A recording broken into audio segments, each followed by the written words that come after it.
திண்டுக்கல் மாவட்டம் செம்பட்டியில் இயேசு வாழ்கிறார் ஊழியங்கள் நடத்தும் முழுஇரவு ஜெப கூட்டம். நாள் ஜூன் 6. நேரம் இரவு 9:30 மணி முதல் காலை 4 மணி வரை.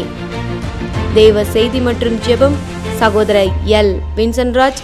இன்னைக்கு தேவ தூதன் பிரவேசிக்கிற வீட்டுக்குள்ள வாதை கூடாரத்தை அணுகாது, பொல்லாப்பு வராது, சண்டையின் சத்தம் வராது, வலு சர்ப்பம் வராது, ராகாப்புகள் துண்டிக்கப்படுவார்கள்.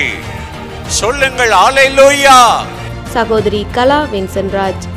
இவரே சமாதான காரணர், என் உள்ளத்தில் இருக்கிற அந்த சமாதானத்தை நீ பறிக்க முடியாது அப்படி சொல்லி சாத்தானை எதிர்த்து பாருங்க, சாத்தான் ஓடி போயிடும். அல்லேலூயா. இடம் வானத்தின் வாசல் எழுப்புதல் ஜெபமையம், செம்பட்டி, திண்டுக்கல்.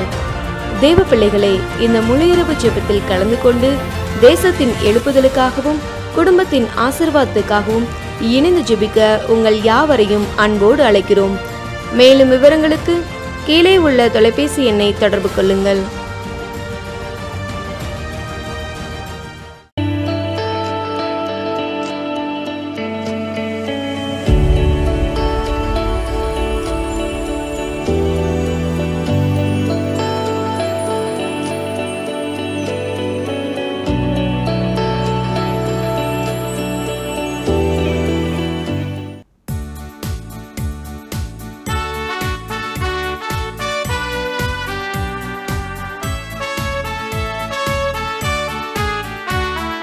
நன்றியோடு துதிப்பேன், என் வாழ்நாளெல்லாம் துதிப்பேன். உம் பாதம் பணிந்து துதிப்பேன், உம்மில் மகிழ்ந்து மகிழ்ந்து துதிப்பேன். நான் நன்றியோடு துதிப்பேன், என் வாழ்நாளெல்லாம் துதிப்பேன். உம் பாதம் பணிந்து துதிப்பேன், மகிழ்ந்து மகிழ்ந்து துதிப்பேன்.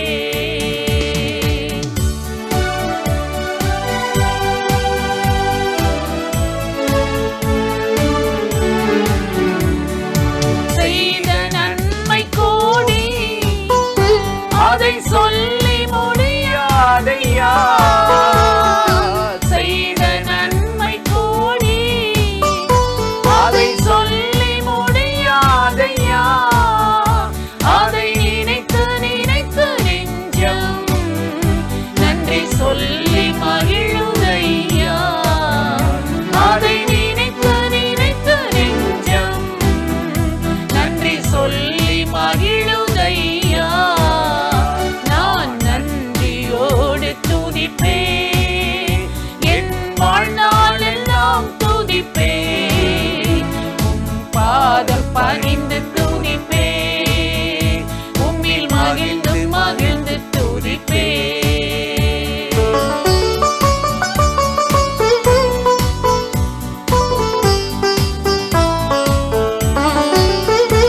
அதிகாலை தோறும் என்னை அப்பா தட்டி எழுப்பினீரே.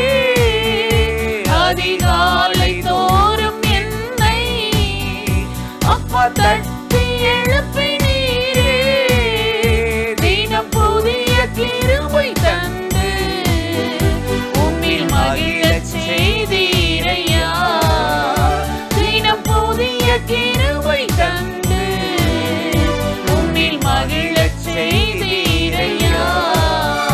நான் நன்றியோடு துதிப்பேன், என் வாழ்நாளெல்லாம் துதிப்பேன்.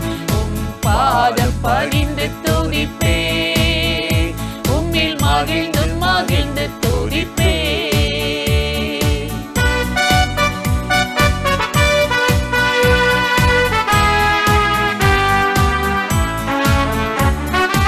தாயின் வயிற்றில் என்னை உருவாக்கும் உன்னை அறிந்தேன்.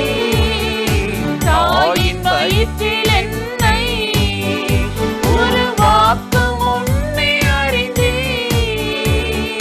பெயரை சொல்லி அழைத்தேன், உம் பிள்ளையாக மாற்றினேன். பெயரை சொல்லி அழைத்தேன்,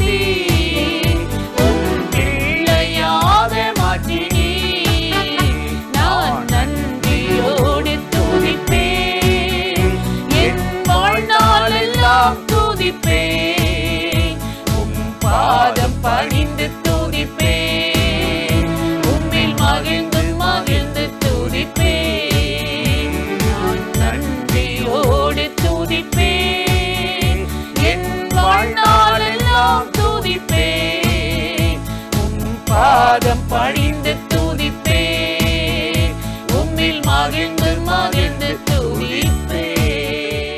பிரியமானவர்களே, ஆண்டவராகிய இயேசு கிறிஸ்துவின் நாமத்தில் இந்த காலை நேரத்தில் இயேசுவை தினம் பார்ப்போம் என்ற இந்த நிகழ்ச்சி மூலமாக உங்களை சந்திப்பதில் மிகுந்த மகிழ்ச்சி அடைகிறேன். ஏசாயா 9ஆம் அதிகாரம் 7வது வசனத்தில் நாம் வாசிக்கிறோம், தாவீதின் சிங்காசனத்தையும் அவனுடைய ராஜ்யத்தையும் அவர் திடப்படுத்தி அதை இது முதற்கொண்டு நியாயத்தினாலும் நீதியினாலும் நிலைப்படுத்தும்படிக்கு அவருடைய கர்த்தத்துவத்தின் பெருக்கத்துக்கும் அதன் சமாதானத்துக்கும் முடிவில்லை. சேனைகளின் கர்த்தருடைய வைராக்கியம் இதை செய்யும் என்பதை குறித்து நாம் வாசிக்கிறோம். ஆண்டவர் இந்த வேத வசனத்தின் மூலமாக நம்முடைய வாழ்க்கையில் என்ன செய்ய போகிறார், எப்படி நம்மை நடத்தப் போகிறார் என்பதை குறித்து பேசுகிறதை நாம் வாசிக்கிறோம். தாவீதின் சிங்காசனத்தையும் அவனுடைய ராஜ்யத்தையும் நான் திடப்படுத்துவேன் என்று ஆண்டவர் இங்கு சொல்லுகிறதை நாம் வாசிக்கிறோம். அன்றைக்கு தாவீதனுடைய சிங்காசனத்தையும் ராஜ்யத்தையும் நிலைப்படுத்தினார்.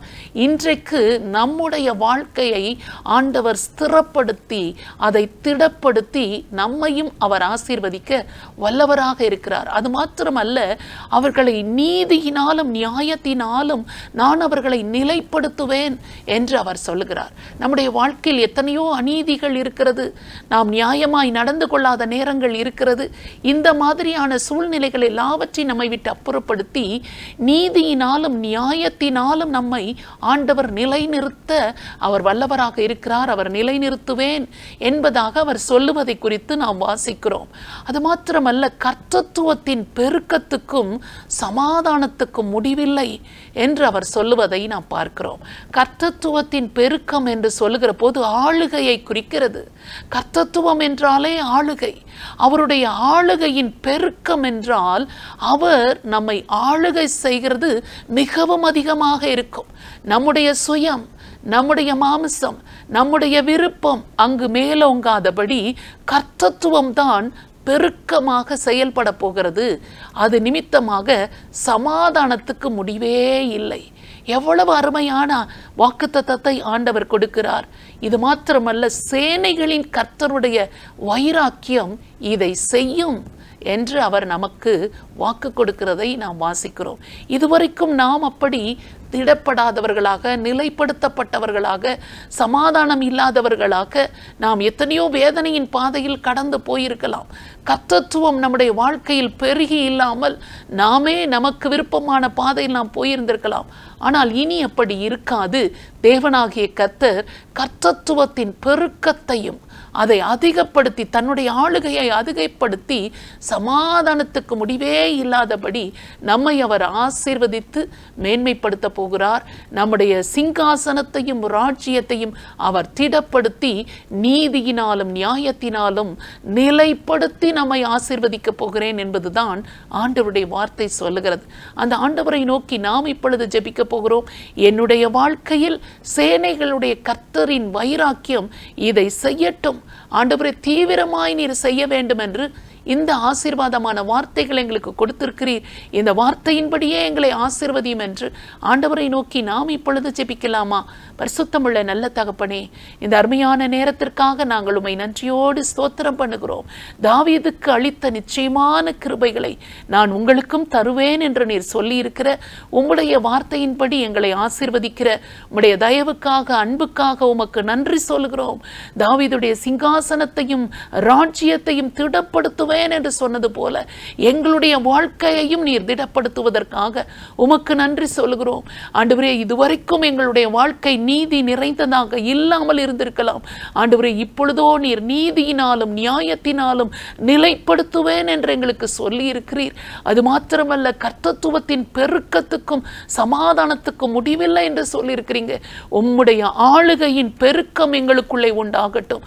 நாங்களாக முயன்று, நாங்களாக ஓடி, நாங்களாக சுயமாக சிந்தித்து செயல்பட்ட நாட்கள் போதும். கர்த்தத்துவத்தின் பெருக்கம் எங்கள் மேல் உண்டாயிருக்கட்டும். சமாதானம் எங்களுக்குள் பெருகட்டும். அதற்கு முடிவே இல்லாத சமாதானமாக இருக்கட்டும். சேனைகளின் கர்த்தருடைய வைராக்கியம் இதை தீவிரமாக எங்களுக்கு செய்யட்டும் என்று சொல்லி நாங்கள் எங்களை ஒப்பு கொடுத்து ஜெபிக்கிறோம். எல்லா துதியையும் கனத்தையும் மகிமையையும் கர்த்தர் ஒருவருக்கே நாங்கள் செலுத்துகிறோம். மீட்பர் இயேசுவின் நாமத்தில் ஜெபிக்கிறோம் நல்ல பிதாவே, ஆமென். இந்த நிகழ்ச்சி உங்களுக்கு மிகுந்த ஆசீர்வாதமாக இருந்திருக்கும் என்று நிச்சயமாய் நாங்கள் நம்புகிறோம். நீங்கள் பெற்ற நன்மைகளை எங்களோடு கூட பகிர்ந்து கொள்ளுங்கள், மற்றவர்களுக்கும் ஷேர் பண்ணுங்கள். கர்த்தர் உங்களை ஆசீர்வதிப்பாராக. ஆமென்.